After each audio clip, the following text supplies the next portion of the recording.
Next pronoun என்ன அப்படின்னு சொன்னா இன்டராகேட்டிவ் ப்ரொனவுன். இன்டராகேஷன் அப்படின்னாலே வந்து கொஸ்டின் அப்படின்றது உங்களுக்கு தெரிஞ்சிருக்கும்.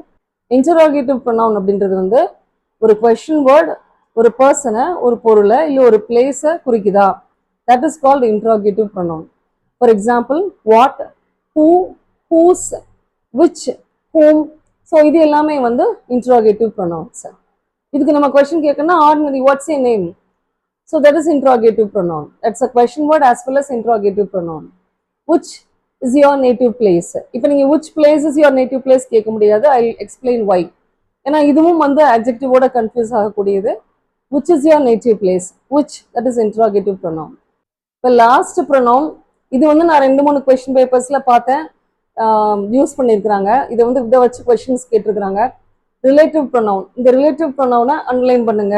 Identify the relative pronoun, use a suitable relative pronoun to fill in the blank. இந்த மாதிரி கேட்டிருக்கிறாங்க. ஸோ ரிலேட்டிவ் ப்ரொனவுன்னா என்ன அப்படின்னு சொன்னா ஒரு நவுனை மற்ற பாட்டோட ரிலேட் பண்ணக்கூடிய pronoun. For example the sari that I wore yesterday was new. So இந்த தட் அப்படின்ற வேர்டு வந்து இல்லை விச் யூஸ் பண்ணலாம். இது வந்து எதை மீன் பண்ணுது அப்படின்னு சொன்னா இது வந்து த சாரியை மீன் பண்ணுது, த நவுனை மீன் பண்ணுது. அப்போ இந்த நவுனை ரிலேட் பண்ணக்கூடிய நவுனை த சாரி வாஸ் நியூ, முடிஞ்சு போச்சு.